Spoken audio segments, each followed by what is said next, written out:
Hello, authors. I'm Joanne Morrell, children's and young adult fiction writer and author of short nonfiction for authors. Thanks for joining me for the Hybrid Author podcast, sharing interviews from industry professionals to help you forge a career as a hybrid author, both independently and traditionally publishing your books. You can get the show notes for each episode and sign up for your free author pass over at the Hybrid Author website to discover your writing process, get tips on how to publish productively, and get comfortable promoting your books at www.hybridauthor.com.au. Let's crack on with the episode.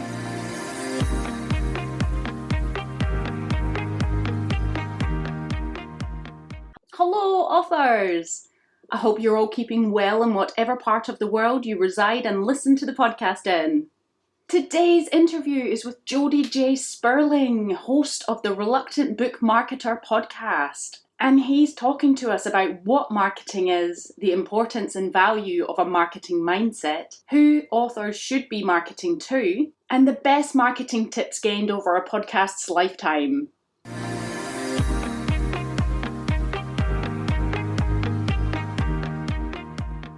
So in my author adventure this past week, it's been much the same as in previous weeks. Still school holidays here, still minding the day job. But I've been collecting information for my professional website that I'm having done and slowly feeding that through to the designer. And because there's going to be a shop on there, I'm also back formatting my non-fiction books. You'll be pleased to know. As the new website launches, I at least want to have the digital versions ready to go. So I'm not focusing on print, as that is not my forte, and even though there's not a lot left to do on that, I just want to sort the ebooks, sort the audiobooks simultaneously, and I'll go back to print as well, but there will be many podcast episodes on that to come, sharing what I have gone through there, and maybe that will help others avoid the minefields that I've gone through if print isn't your thing. But I do plan on having, a goal of mine is having all these formats completed by the end of this year. I do not want to take them into 2023 with me, because already this has been a long process for me, so hopefully going forward it won't be so long. So my new motto is just do it now and think later. So I'm going to do the webinar on Thursday the 27th of October, most likely around 7:30 p.m. in the evening, and I'm going to be talking about certain author fears and how you might overcome those for, the month of October being the scary month. Author fears in October, which I'm hoping will be an annual event, and it's something I've wanted to do for years actually. And every time the time October comes around, probably the last 2 years, I just always don't do it or have the time to do it. So I'm just doing it this year. This is the year. I'll be able to share the link and more information about this event next week on the podcast. In fiction, I have been reading horror scripts and starting to create my characters for the horror feature I plan on submitting, time permitted, into a screencraft writing competition at the end of October. And I'm also busy putting together a lineup of guests for the podcast next year. So that's lots of things happening as per for me. Let's see if I can get them all done.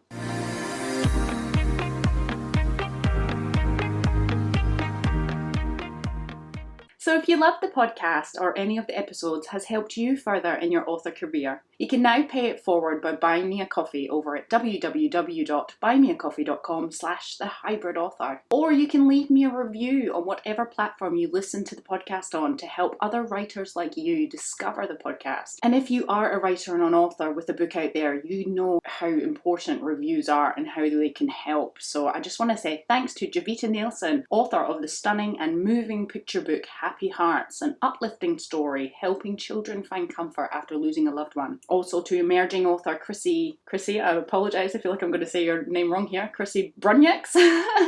And of course Sharon Geltrow, also picture book author of the gorgeously funny role reversal stories Bedtime Daddy and Get Ready Mama, for your lovely reviews of the podcast. And Sharon has been a guest on the Hybrid Author podcast, episode number 23, and you can check out her there. Thank you, ladies. It truly means the world to me to know the work I'm doing is helping the author community. Let's all support each other. So that's enough from me. Let's crack on with the episode.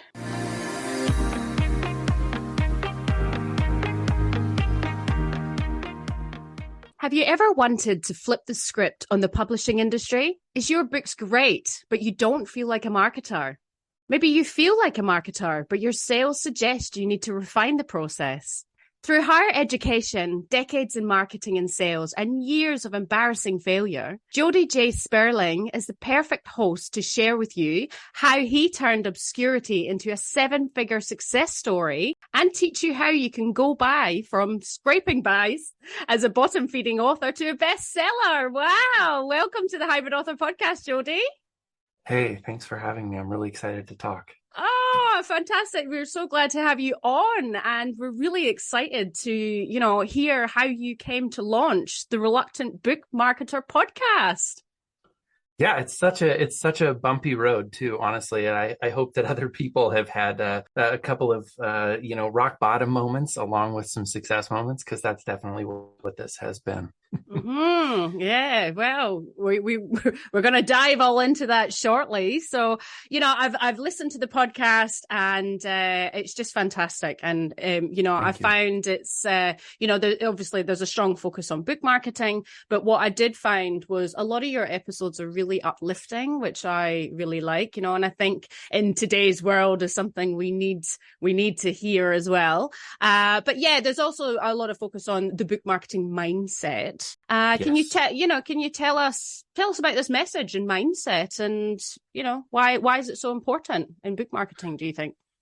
Yeah, so I firmly believe that if anybody can get their mindset toward marketing right, they can achieve whatever goal they have in front of them. But if your mindset is wrong, you continue to sabotage yourself. And so I've lived a lot of my life giving into negative thoughts, like waking up in the morning and being like, oh, I'm tired, and listening to that voice inside my head say that I'm tired. And it really has this real impact on what we do. And so a lot of people think that it's kind of woo-woo, but if you can wake up in the morning and try to remind yourself that you've had 7 or 8 hours of sleep, hopefully, you're not actually tired. Your brain is just waking up. And they're different things. I know that sounds really rudimentary, but that is at the heart of what I believe about what we're doing. And yeah, I'd love to drill into the book marketing aspect of it, because there are some voices that are speaking to us right now about how we can't succeed that are sabotaging us. Do you think as well, it's a lot of what we take in from other people, Yes. Especially there's so much information out there with book marketing and all sorts of things, and a lot of voices as well that can be like, it's really hard, it's this, it's that. And yet, like you said, negative voices. So then we, suck that in and be like, it's absolutely hard and I can't do it. And so almost sort of tricking yourself. Do you think it is tricking yourself to say? I think it's unbrainwashing yourself. I think it's untricking yourself, because listen, anybody who's listening right now, and probably you and I have both had this thought before too, but you actually have seen statistics before that talk about, so 5% of people who submit their book to a literary agent actually get a literary agent. So the other 95% fail. And suppose that you're one of the 5% who got a literary agent. That whole time you were listening to something in your brain that was telling you 95% of people fail, 95% of people fail, 95% of people fail. You heard it so much and so rampantly that you started to feel down on yourself. And when you got the literary agent, you thought, I'm lucky, not I deserve this. And there's a big difference in the way that you act when you think, I deserve this. Yeah, that's it. No, I absolutely agree there. So, and even this week, not so much in the book world, it's been a super busy week for me in my personal life. And all I keep, exactly that, woke up this morning going, I keep saying I'm exhausted. But, like you just said, I'm pretty sure I did get about 6 hours sleep. So yeah, I might be exhausted, but no. As authors, we would love to just write our books and kind of wave them off into the sunset. But, marketing today is very important. How important do you feel it is to an author's career to market their books these days? I think it's critical. I don't think you can get by without it. And I did just use the example of getting a literary agent, but I think the truth is, for most of us at this point, not only does it make more sense to go the self-publishing route, but you really focus on kind of flipping the script and sort of taking it back to the publishing industry. So I want to speak directly to that in your question, is that no matter what avenue you have to publishing, whether it's self-publishing, hybrid publishing, or traditional publishing, you have an opportunity to do something with your book if you're willing to get nitty gritty and work at marketing. If you're willing to market, there is no ceiling to how far you can go. Well, what would you say is like the definition of marketing? You know, there's different Lovely types, question. isn't there? Yeah. It's one term that my brain seems to actually reject it because I have to look it up all the time. What exactly is marketing? You know, it's different to promotion, is it? Or No, it's a really good question. So, and I mean, everybody could have a slightly different definition than I do, but my understanding of marketing is that it is the umbrella term for all of the activities that we do to get our brand or our platform out into the world. So marketing is that very earliest push that we make when we jump onto Twitter or Facebook or TikTok and just start to get our name out there, and people associate, oh, that's that Jody cat, he's doing X, Y, and Z, or that's that Joanne lady and she's doing X, Y, and Z. And you start to become familiar with people. They trust that you have this sort of unified front that you're going to bring. That's the first part of marketing. But there's also advertising, which is a paid element of marketing. You're going to actually put money behind your brand to get you in front of people who wouldn't otherwise see you. And like you said, there's promotion. And promotion might be, or collaboration is another word for it. It might be you and I having a conversation together on a podcast. So right now, I get the ear of your listeners, and I'm not here by accident. I'm here because I want your listeners to like me, and I'm going to do everything I can to try to give them value so that they do. And you brought me on so that your listeners would appreciate the content that we get to deliver in this conversation. So that's the promotion piece of it. There's more, but that's kind of the umbrella term, in my opinion. yeah, no, that's fantastic. And I mean, marketing obviously works, I guess, say like we met on social media and Twitter and have connected in that way. And yeah, it absolutely works. Do you feel your marketing efforts need to be sort of planned or honed to the specific people you are trying to direct at, rather than a scattergun approach, just, hey, everybody, I'm this person? Right. You should be looking at the type of people you want to market your books to, which seems pretty obvious, I suppose, but... No, listen, I love that question, because I think that there are two separate answers. The first one is action's always better than inaction. So if your choice is to wait until you understand perfectly how to do what you're doing, or just do it and figure it out on the fly, I say just do it. Figure it out on the fly. Don't wait one more day. If you're listening right now and you are trying to figure out the perfect approach, stop it. You're going to make mistakes. Okay. Think about Apple when they released their iPhone 14. The first generation is going to come out and there's going to be littered with bugs. Android is going to do the same thing when they come out with their new phone. No matter who it is, no matter how prestigious it is, Tesla is going to come out with an electric car that like shuts down after 10 miles. It doesn't matter how big the brand is. Mistakes happen because value occurs when you move. Go quickly. But yes, ultimately, you want to start to hone in on your message. You want to figure out who you're speaking to. So figure it out while you're acting. And I think that the two things should take place. But if I were going to put all of my value on one thing, I would put my value on just moving. Yeah, no, that's fantastic. That makes absolute perfect sense. And do you feel like authors, especially like with their books, they feel like with marketing, I suppose they have to just talk about the book all the time, but I suppose they are their brand as well, yes. Putting themselves out there and as well as much as they want to in aspects of their life. Do you think that's really important as well, to be well-rounded in marketing efforts? Yeah, I would. Yeah, and again, this is kind of a point in time. So I just had a conversation with a friend of mine from over the pond in the UK, and he was talking about thinking if he wrote this perfect book that everybody would just appear and everything would be great. Liam Sterling, and not a relative. No, yeah, he's Sterling. I'm Sterling. I know it's so close. Yeah. And so it is. He talked about feeling like, this, I just write this great book and everyone will show up, and realizing too late that writing that book, and it is a great book, didn't get people to show up, that he had to then market the book itself to get off the ground, because he's got to sell that book, and that's his first priority. If you have the opportunity to build your brand, build it outside of the book itself. It's a lot harder to market book to book to book if you just keep trying to attach your message to a book. Yeah, and I also think a lot of people are put off by marketing because they feel they're not salespeople. Right. And I remember attending I think it was a workshop by an ex-salesperson, and the one thing I did take away was not to sort of think of selling as selling, but think about it in terms of what are the benefits that you are providing people, and and I guess we can link that back to our books and in the contents. What experiences are you giving to people, rather than, hey, this is my living here, buy kind of thing.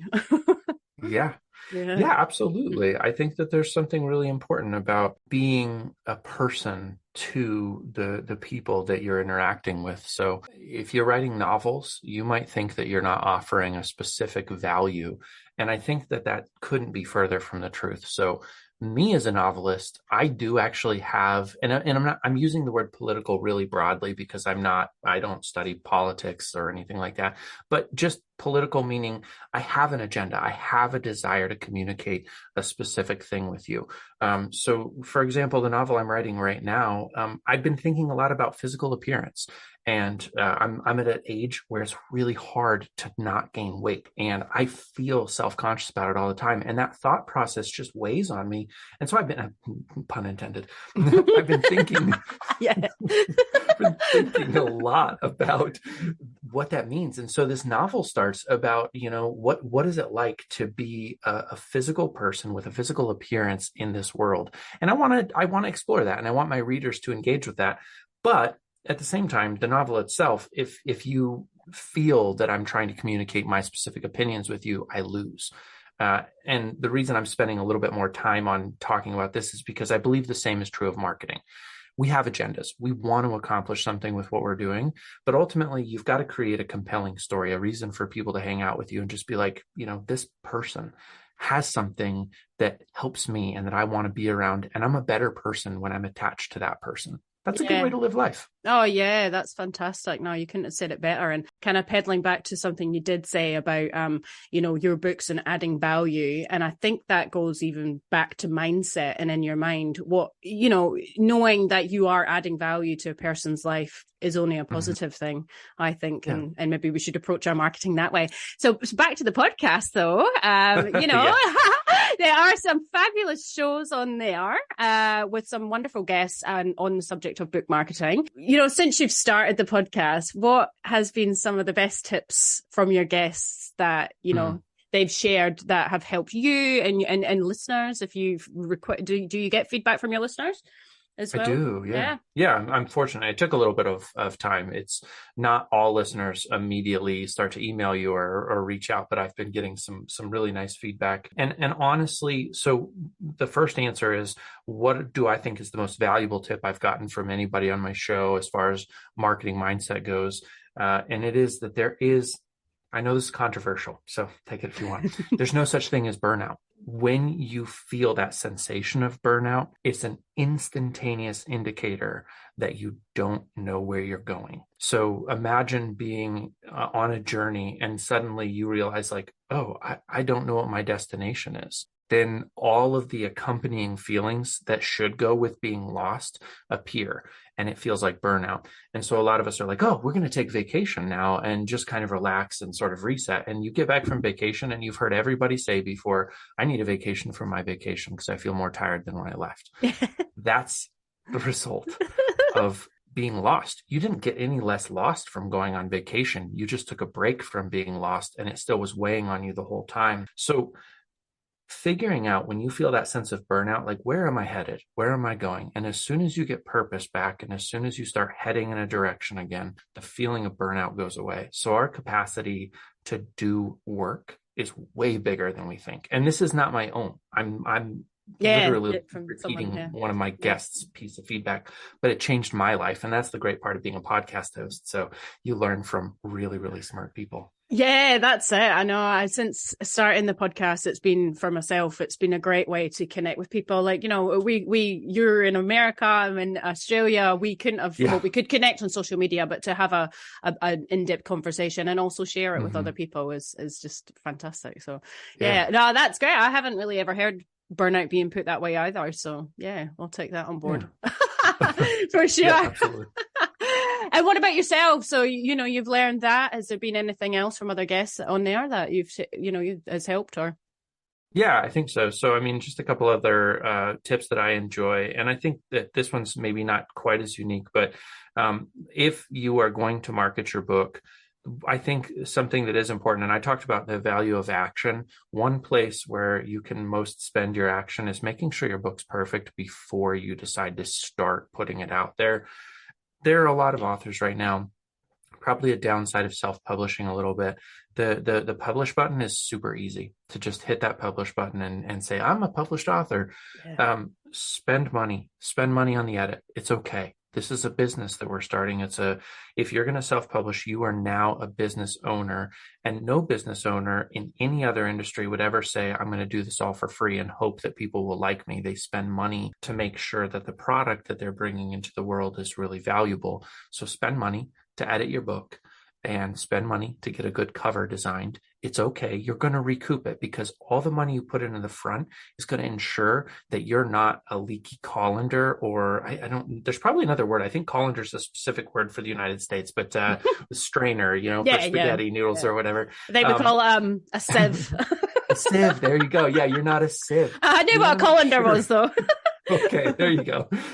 So you just don't want to put the book out there when it's got like more holes than it does space to catch water, because everybody who buys that book is a drop of water in the bucket, and you want it to fill up and start to overflow as if like instead of pouring out, because the best way to sell a book is to get word of mouth. Nothing beats word of mouth. Social media doesn't beat word of mouth. Paid ads don't beat word of mouth.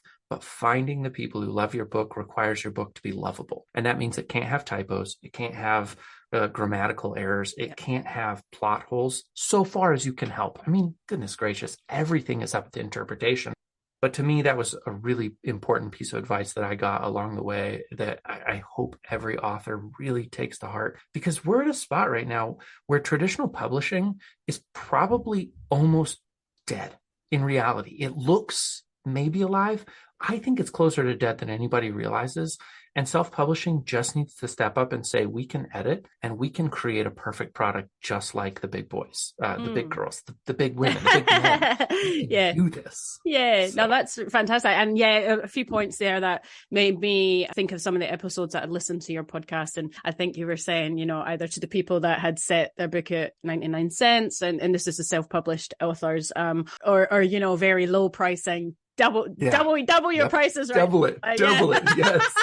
That sort of thing, which is great. And I can relate. I am a hybrid author in the sense that I independently publish. I started out with a children's book, and that was in my first year at uni. And I keep talking about this thing, but it was such a pivotal moment, and I use it as a lesson learned. But I was very impatient. I didn't get it edited apart from going through my mum. And when I look at it now, but when I put it out there, I got such bad self-doubt. It was like put it back in, because I realized it wasn't bad for a first shot. And I think that a lot of people who are self-publishing, I guess they want to cut corners because they're treating it like a business in one sense, but they don't have any money, some people, to invest. So they're trying to cut corners that way and do things, and like you said, I guess if you're putting stuff out there and it's not of a good quality, then people might start associating you that way.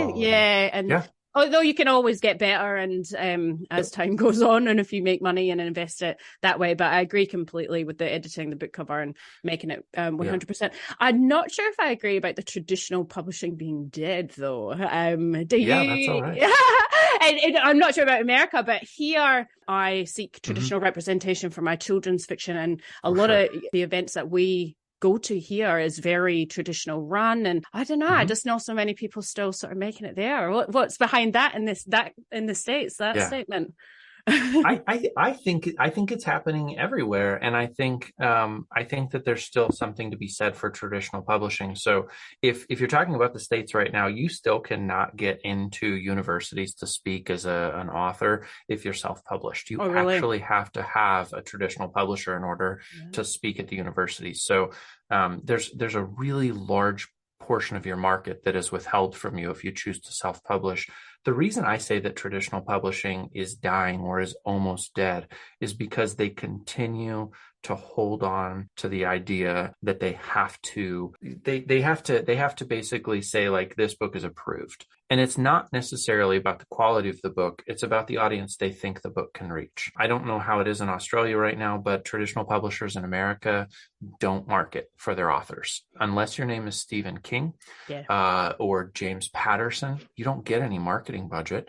Yeah. So the only thing they're doing is saying you're safe enough to publish. And the best thing that you can do right now is write something that's not safe, because people are craving books that are outside of the box. Yeah, no, it's absolutely true, and I've heard that before. I've heard it from a publisher here before, that there's very little marketing budget for some of them, and the budget goes to either the bigger authors rather than some of the newer ones. So I think book marketing, whether you are hybrid or self-published, if you are traditional published, it falls down to you as well these days. Yeah. Both, there's certain publishers that I know here that are fantastic. We're very lucky in Perth, just by themselves. It is a small press. It's Fremantle Press. I would love to be with them because they have the best marketing team. Like, honestly, it is very, awesome. Very good. Yeah, very good. That there's still some authors I know that they highly market themselves, traditional ones. You see them, they really put so much time and effort in, but it's almost like they're working with their traditional publishers who send them around as well. And they're big names now, but it's because they've made themselves so, as well as with the help of the publisher. So I think exactly what you're saying today, in today's market worldwide, whether you're self-published or traditional published, book marketing is relevant to you. And I think even if you get a traditional deal, I would expect some marketing, I would hope, from the traditional publisher, but I know full frontal that it falls on me to effectively get the word out for my book and sell it. And why wouldn't you want to anyway? It's your career. Yeah. So I had a guest on my show named Barbara Graham. She wrote What Jonah Knew. And for a period of time, she was on such an aggressive circuit of doing interviews on radio, podcasts. She was doing book signings. She was showing up at bookstores. She was published as a paperback exclusive. So one of the big five here, I want to say it was Penguin Random House, but they did direct to paperback instead of having a hardback to start with. And if she doesn't end up as one of the best-selling novels of 2022, I'd be shocked. Just her tenacity to get out there and sell her book was, I was blown away. I was like, she's outworking me. And it made me sad, because I was like, I got to work harder. She's doing amazing stuff. So definitely, like, to market is a beautiful thing, and everybody can do it. We've had an author on here, and she's a friend of mine, Christinita Brown, and she's just put out her debut, I think it's junior fiction novel. And every time I click onto social media, she is there marketing it in some different capacity. She's on the podcast. She's everywhere. And she's really putting so much effort into it, and it's crazy. And I guess some people might think that they just to constantly throw the book at keep going might annoy people, but I think you're almost interested to see how it turns out. But it almost comes back to that saying, what you put in is what you get out of it, I suppose. I don't know. So there's this show here called Family Guy. It's a horrible TV show. It's an animated show. I love that one. Okay, so I love the baby. Yeah, exactly. So do you know how they set up a joke in that show, and they'll just keep doing it and like go further, and they'll be like, and the first like 7 times he says and you're waiting, and you're like, what's about to happen? And then he does it another 7 times, and by the time they're done, you're laughing because you're like, they killed that joke and then resurrected it by keep doing it. I think that's really how we should think about marketing in a lot of ways, is you are going to annoy some people. You're going to make enemies with some people, but eventually the same people that are enemies are just like, I have nothing but respect for that person. They have no end of energy. Yeah, I agree. And I've heard with sales and selling, especially my buying mentality, I take pictures of stuff that I get shown all the time on Instagram. I'm like, oh, I like that. I like that. Some people don't buy straight away. That's not what they're interested in. So if they have to keep hearing something a number of times and then be like, you know what? Oh yeah, or get reminded. Oh yeah, I was going to buy that. Yeah. So, but they're not going to know if they can't see you or they're not there. And I feel marketing, especially on social media or email or in whatever capacity, is just it's just how can I be seen today? I suppose is what I kind of put it with. But yeah, well, we've talked about lots of things, publishing, podcasting, all things. Let's talk about, and we have vaguely touched on your books, but can you tell us what are the books that you write and what have you got out there?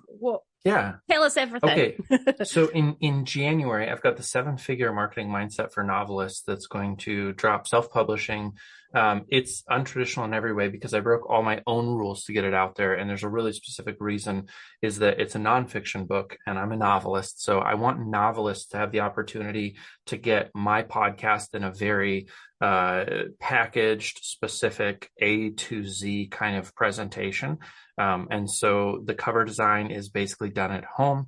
The editing is done in-house, all of that kind of stuff. And I fully expect people are going to read the book and they're going to be like, oh, there's a couple of typos here. Grammatically, it's sound. But, a certain number of eyes are going to look over it. So that book is going to drop. And if you get that book and you read that book, it is going to give you a very specific, here's how to start your process and get you to the first 2,500 books. So that's something that I can talk about because I've sold 2,500 copies of that book. I am not in a position to tell you how to do something I haven't done, but I've already made sure that I have 2,500 copies of that book sold so that I can tell that same story. And then we're going to sell to a million people, change a million lives, make $1 million, all that kind of fun stuff together. So that's really exciting in January.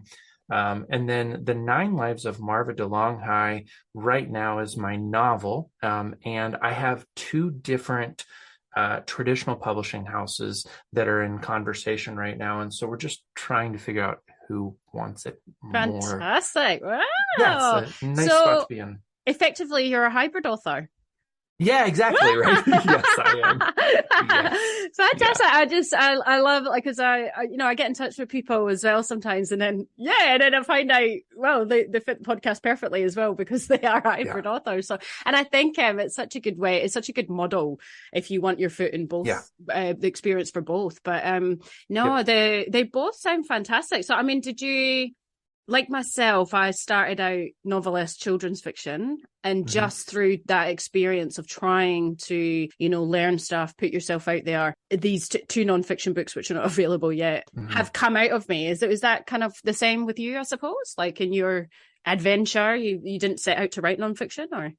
Honestly, I never thought I'd write nonfiction. I love reading memoir. I love reading business books. I love reading biographies. I actually am a really big fan of a lot of nonfiction, but I don't traditionally enjoy writing it. My brain kind of rests comfortably in spinning yarns. I really enjoy storytelling, and 90% of my reading life, honestly, is novels up until the last year because I have a business. But I got my Master's of Fine Arts in creative writing. I got my Bachelor's of Fine Arts in creative writing as well, both fiction focused. And I thought when I started my bachelor's degree, I'm in college, I'm going to be around a bunch of people who take writing as seriously as I do. And I found out the hard way that there was maybe one student in my bachelor's class who took writing seriously.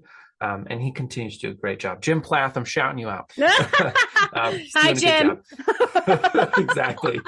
And so, but everybody else was sort of like plodding along, not really like devoted to it. And so then I thought, okay, I'm going to get to my master's class and they're going to take it seriously. And I got there and my friend JP, shouting him out, he took it seriously, but nobody else in my graduating class really took it seriously. And not only that, but in 6 years of education and quite a significant debt load, they didn't ever teach us how to run a business. They didn't teach us how to submit our book to publisher. They didn't teach us how to build a relationship with anybody. And the reason I tell this story is because the 7-figure marketing mindset for novelists came out of my desire to have an opportunity to go back into the academic world with a nonfiction book and say, hey, your professors are amazing at teaching you how to write.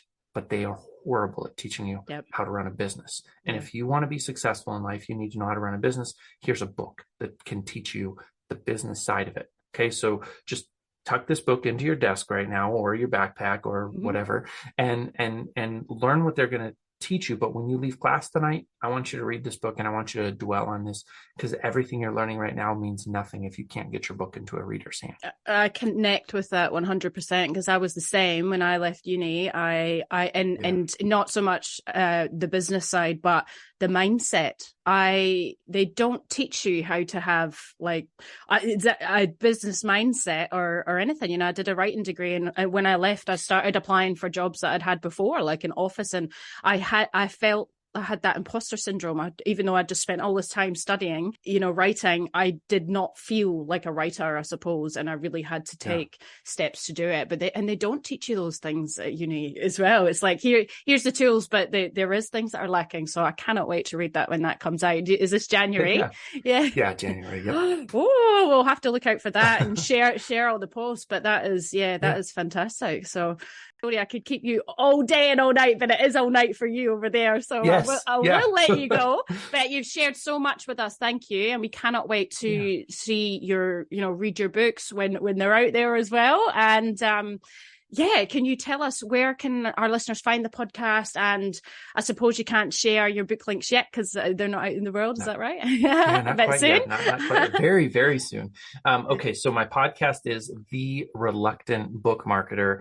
You can find it anywhere that you can listen to podcasts. I even just started a YouTube channel, so I've got some of it up there as well. And you can go to thereluctantbookmarketer.com. And if you want to find me in my most wild and rarefied form, check me out on Twitter at Jody J Sperling. I live on Twitter, and we didn't even touch on that part of it, but Twitter is a beautiful place. So love it. And I will literally personally talk to anybody who reaches out to me on Twitter. Yeah, no, thank you so much. That was amazing.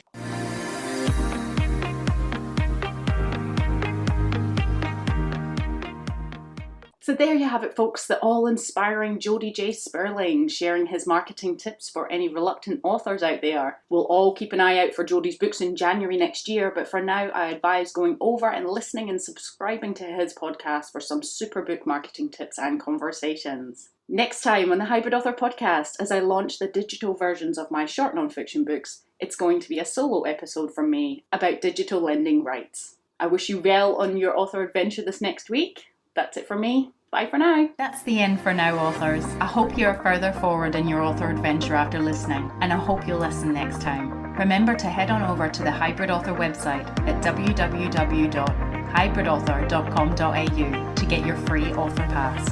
It's bye for now.